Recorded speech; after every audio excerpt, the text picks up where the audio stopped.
जायुक्तानपादस्य सुनीति सुरुचिस्तयो सुरुचि प्रेयसी पत्युर्नेतरायत्सुतो ध्रुवा। महाराज मनु के दो पुत्र बतलाए थे, कौन? प्रियव्रत और उत्तानपाद। तो प्रथम उत्तानपाद का चरित्र सुनाया। उत्तानपाद की दो रानियां, एक सुनीति और एक सुरुचि।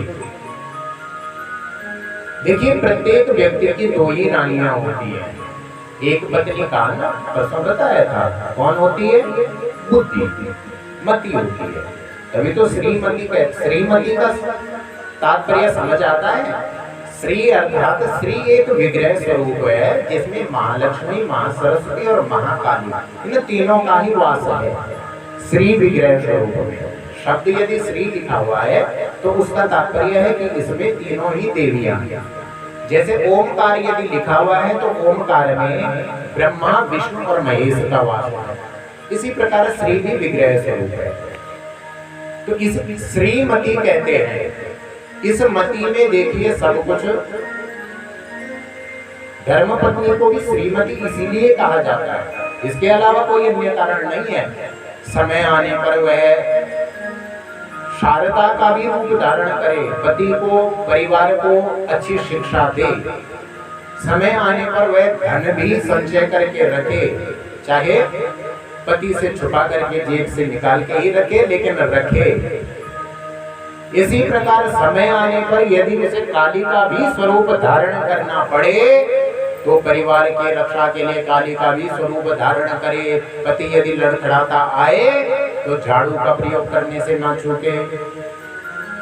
इसीलिए उसे श्रीमती कहा गया। ध्यान से समझना, दोनों तरह की बुद्धि। सुमति कुमति सबके गुर रही, सुमति कुमति सबके गुर रही। देखिए, सुमति मतलब अच्छी बुद्धि और कुमति अर्थात बुरी बुद्धि। दोनों प्रकार के विचार आते हैं ना। लेकिन जहाँ सुमति तहाँ संपत्ति नाना, जहाँ सुमति तहाँ संपत्ति नाना, जहाँ कुमति तहाँ विपत्ति नाना। जिसके अंदर सुमति होती है उसके अंदर नाना प्रकार की संपत्तियां उसके यहाँ स्वयं आ जाती है। यदि कुमति हो गई तो देखिए विपदाएं ही विपदाएं हैं। यहाँ उत्तानपाद ने यही कर्म किया। उत्तानपाद की प्रथम रानी थी बड़ी रानी सुनीति। सुनीति का तो त्याग कर दिया और सुरुचि को ला करके अपने राजभवन में रख दिया। सुरुचि देखने में बड़ी सुंदर है, सुरुचि देखने में बड़ी सुंदर है, इसीलिए सुंदरता की ओर आकर्षित हुआ। जो अच्छी खासी भली रानी सुनीति थी महल से निकाल करके बाहर झोपड़ी में रहने लगी। उत्तानपाद कहते हैं उद ऊर्ध्वपादो यस्सा उत्तानपाद, जिसके पैरों ऊपर को हो सर नीचे को हो वह उत्तानपाद है। ऐसा कौन है? संसार का प्रत्येक प्राणी उत्तानपाद है। माँ के गर्भ में सबकी यही स्थिति है, सबके सर नीचे पैर ऊपर ही है। प्रत्येक जीव उत्तानपाद है, सबकी यही स्थिति है। सुरुचि को जो रुचि में अच्छा लगे उसको सब स्वीकार कर लेते हैं, लेकिन जो नीति में अच्छा लगे, आत्मा टोकती जरूर है ये काम बुरा है, लेकिन उसकी सुनता कौन है? अच्छा तो जो लग रहा है वही किया जाता है ना। तो सुरुचि को अपनाते हैं। सुनीति का बालक हुआ ध्रुव और सुरुचि का बालक हुआ उत्तम। एक दिन उत्तम राजभवन में पिता की गोदी में बैठा हुआ था। सोई बालक ध्रुव भी बड़ी छोटी अवस्था है, 4.5 साल के। खेलते खेलते राजभवन में गए, सो अपने पिता की गोद में जाकर के बैठ गए। राजा ने भी कोई भेद नहीं किया, दोनों बालकों को अपनी दोनों जंघाओं पे गोदी में बिठा लिया। किंतु जब यही दृश्य सुरुचि ने देखा तो सुरुचि को बड़ा बुरा लगा। जाकर के हाथ पकड़ करके बालक ध्रुव को राज सिंहासन से नीचे उतारा और कहने लगी तपसा राज्य पुरुषम तस्यैवानुग्रहेण में, यदि तुम अपने पिता की गोद में बैठना चाहते हो तो जाकर के तपस्या करो। तपस्या करके भगवान प्रसन्न होकर के तुम्हें वरदान दें तो वरदान मांगना कि मैं सुरुचि के गर्भ में जाऊं, फिर सुरुचि की कोख से जन्म लूं, तब जाकर के तुम्हें इस सिंहासन पर बैठने का अधिकार मिलेगा। कहना क्या चाहती है इतने छोटे बच्चे को कि पहले जाकर के तपस्या करो, भगवान मिले, तुम्हारा गर्भ मतलब भगवान से भी बढ़कर के हो गया, जाकर के मरो पुनः गर्भ में आओ। इतने छोटे बालक के प्रति जब यह भाव हुआ, बालक ध्रुव तो रोते रोते अपने माता के पास आए। बालक ध्रुव को रोता देखा, सुनीति ने समझाया, बेटा ये जगत पिता की गोद में बैठ करके कोई लाभ नहीं है, यदि लाभ लेना ही चाहते हो तो फिर भगवान की गोद में बैठो। अच्छा कहा आपकी माता ने, जाकर के तपस्या करो, बहुत सुंदर बात है, तपस्या करो, लेकिन ये मत मांगना, वरदान ये ना मांगना, वरदान मांगना कि प्रभु आपकी गोदी मिले, आपका साहित्य मिले। भगवान ध्रुव को यह बात जब गई, एक रात्रि में मैया सोती रह गई, ध्रुव उठ करके वन पर चले गए।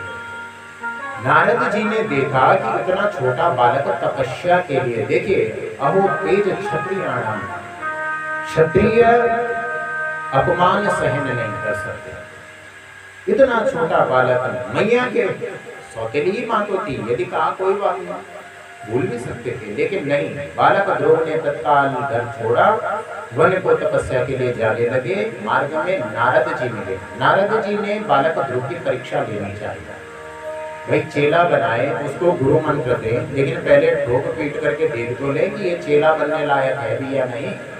बाजार से कोई सामान ले तो यहाँ तक कि भरता बनाने के लिए बैंगन लेते हो, उसको भी खूब देखते हो ना, दबा दबा करके, तो यहाँ तो चेला बनाना है भाई। नारद जी ने परीक्षा ली, बड़ा भय दिखाया, जंगल में हिंसक पशु होंगे, खाने को कुछ नहीं मिलेगा, कौन तुम्हारी रक्षा करेगा, धूप बरसात आदि होगी, कैसे रहोगे। लेकिन बालक ध्रुव का जब दृढ़ निश्चय देखा तो बालक ध्रुव को मार्ग बता दिया।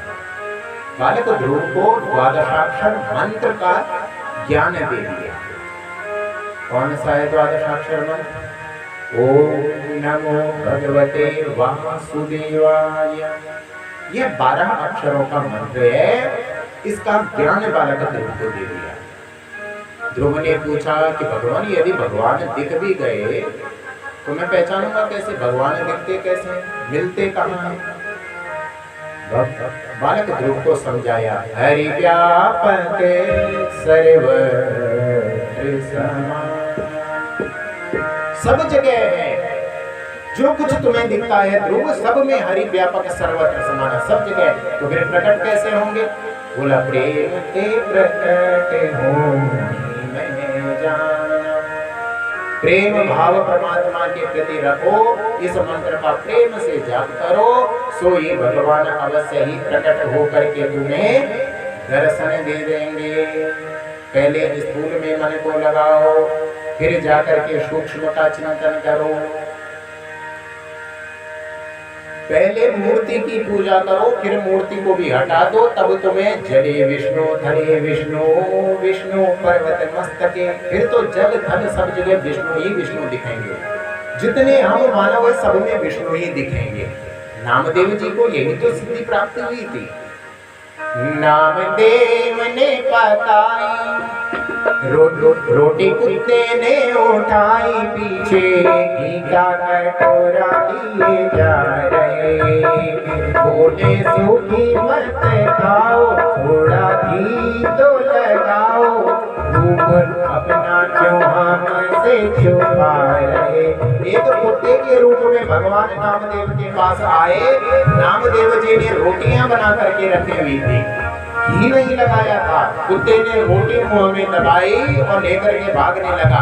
नामदेव जी पीछे से दौड़े, घी का कटोरा लेकर के दौड़े। अरे प्रभु रुको रुको रुको, पहले घी तो लगाने दो, अभी घी तो लगाया ही नहीं है रोटियों में। मुझे आपने इंसान का यह कलेवर प्रदान कर दिया, ओढ़नी उड़ा दी, तो मैं इंसान कहला रहा हूं। आपने स्वयं एक श्वान की कुत्ते का यह कलेवर शरीर धारण कर दिया तो आप श्वान कहला रहे हैं।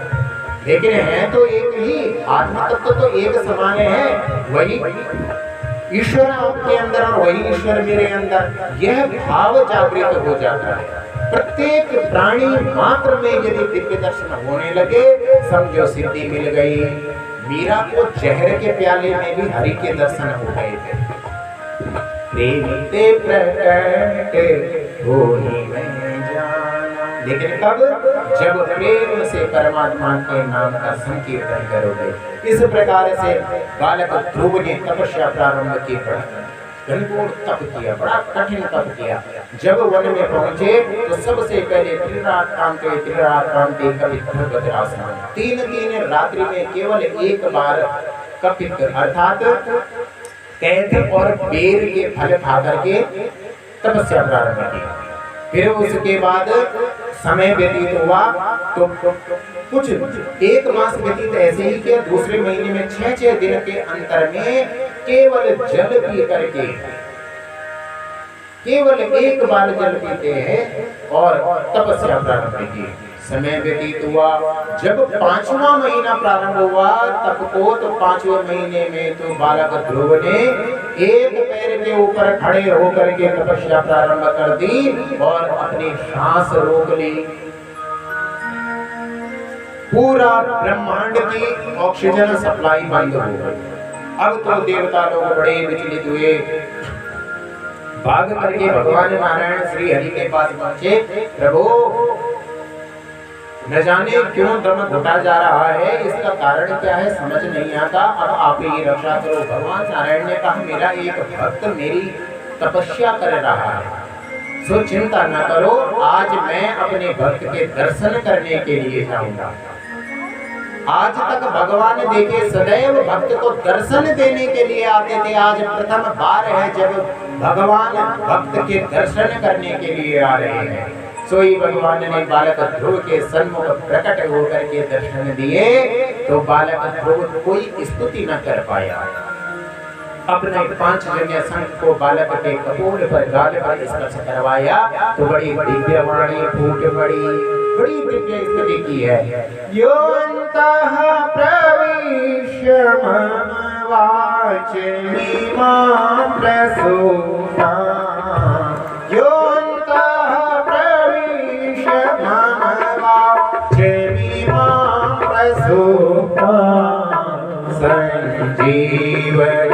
संजीवयत्यखिल शक्तिधर स्वधाम्ना, अन्याश्च चरण श्रवण त्वदानि,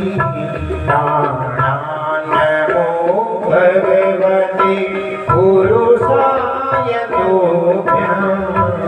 बड़ी सुंदर दिव्य स्तुति की है। योऽन्तः प्रविश्य मम वाचमिमां प्रसूता, प्रभु आपने मेरे हृदय में प्रवेश करके मेरी सोई हुई वाणी को जगा दिया है। दिव्य स्तुति का गान किया। भगवान ने कहा, बेटा तब तो तुमने किया, लेकिन कुछ मांगो भी। किस कारण से तब किया, क्या चाहिए? बोला, प्रभु मुझे कुछ नहीं चाहिए, आपके दर्शन हो गए तो जीवन में कुछ मांगने की कभी आवश्यकता ही ना पड़े। भगवान ने कहा, देखो मेरे दर्शन व्यर्थ हो जाते नहीं, मुझे पता है तपस्या आपने सिंहासन के लिए की थी, सो पहले तो जाइए और जाकर के 60,000 वर्ष तप आप राज सिंहासन संभालिए, राजकाज संभालिए। उसके बाद आपके लिए ध्रुव लोक सुनिश्चित किया गया है, ध्रुव लोक में जाकर के चमकिए।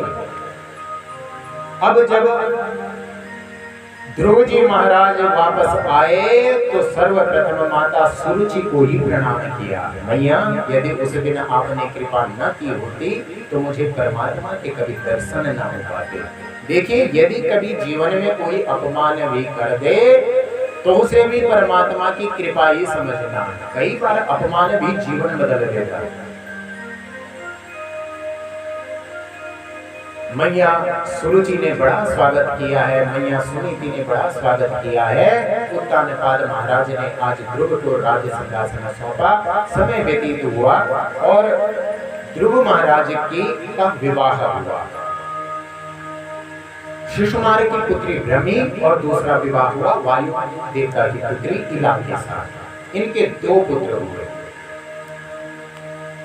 वत्सर और उत्कल।